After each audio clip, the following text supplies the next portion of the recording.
Okay, folks, we're back at the show. Most important part of the show is looking at the koi fish, but also understanding how healthy the fish are. And I'm here with Dr. Maireschka Smith from MDS Laboratories for a very good reason to explain to us a little bit about how do we take care of these koi fish, these living jewels of ours. So essentially I'm from Molecular Diagnostic Services, as you mentioned, and we are a SANIS accredited molecular laboratory based in Durban. And the testing that we do is molecular testing for pathogens, and one of the important pathogens that is of importance with regards to koi fish is KHV, so that's koi herpes virus. Right. At our laboratory we do have the veterinary lab section. We also have a medical section which is also for human testing. But now on the veterinary side, like I mentioned, there's the pathogens, which is the koi herpes, but also one could also look into things like genetic testing. So we are open to looking into other testing that is of importance, or if there is interest in other testing. But that's all up to you, letting us know what is of interest, and like I said, you letting us know. But at the moment, I think you are all aware that koi herpes is of importance, and we do need to keep an eye out for it. Yes. And make sure that it doesn't spread. Yes, absolutely. Now, as far as KHV is concerned, the testing, Yes. One normally does a swab, and you're not supposed to do a wet swab, it must be a dry swab. So there's certain procedures that follow. Can you talk us through a little bit about that? Yes. So essentially we do prefer the dry swab. Right. It also transports better than those gel swabs, because occasionally people can get a gel swab, which is, but the dry swab, yes, is a better sampling method to do.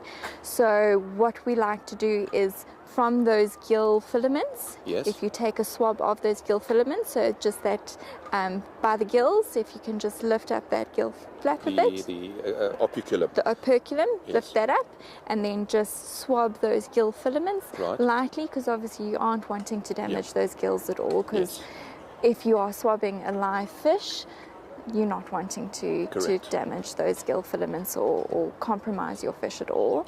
And then it's popping that swab back into its case, and then getting that to the lab as soon as possible. Preferably within 24 hours. Keeping that swab cool on ice is preferable. And then if you aren't able to get it to us within those 24 hours, you can also freeze the sample and then also send it on ice to us. Okay, that's interesting. What we've also found is that with KHV, in order to assess how, what's going on with the fish in terms from a virus perspective, is it's also preferable to heat the water so that you stress the fish to a point. And I say that to a point. You don't want to upset the fish, but you want to get to a temperature of about 24, 25 degrees, so that you are then, the virus will be more prevalent and more active, am I right? Yes, so that is correct. So with most herpes viruses, there's that activation phase. So as you mentioned about that 24, 25 degrees, I think there's more that bracket of 17 to up until 25 degrees Celsius. So that's a reasonable bracket. It is for quite us, a bracket. Especially for South African climate. Yes. So you do have that range, but it is closer to that 24, 25 degrees Celsius with that heated water activation. So it's not only the water, it could also be the stress of transportation as well. And if I had a dead fish, we'd also be able to send that through to you? Preferably not. We prefer rather to just have the samples, because essentially we aren't a pathology lab, so to take the samples ourselves, we do prefer just getting the sample itself. So then you do have the option of then taking the swab, but if you have no other option other than sending the fish itself, then yes, you could as well. Either freeze it or send it on ice, but we do prefer rather to just get the swab. Get the swab. Then again, it would be the same method that we've described. Swab either the gill, or if you do see a lesion on the fish itself, yes. So that would be anywhere over the skin. If you see that lightened skin area, yes. that would be that. In the gills, if you are seeing those eroded areas on the gills, yes. that you would see in koi herpes, yes. Taking those areas. I'm not sure if you've ever opened up a fish with regards to the KHV. Yes, it's not it's an absolute ugly sight. Yeah. It's really, one can understand what the fish has gone through. It's really destroying. So then those different samples to look at would be things like the liver, the spleen. I'm going to mention kidneys, but they are tiny and very difficult to look for to take. And then the brain, so that would also be then opening up that head to take out the brain. Yes. Last resort is intestines, but that breaks down very quickly. You can imagine bacteria and things in the intestines. So especially with fish. So it's not an ideal sample to send. Doctor, I want to ask you one thing that I, as Koi Medic has found, and the research that I've also found on KHV, is the question is, why do they get the notch in the nose? Now, what I have found is that it's a process called osteomyelitis, and osteomyelitis is really, it's like somebody being colorblind, but being the carrier of colored blindness. The virus could be carried across without there being any symptoms. So one's got to be extremely careful. But the notch in the nose, as I understand, has got something to do with the virus that gets caught up embedded in the core DNA of the fish, and that has not necessarily a change on the nose, but a bone. It's almost like a bone defect, where we get this question of why the notch on the nose, because of that bone defect that the virus actually causes.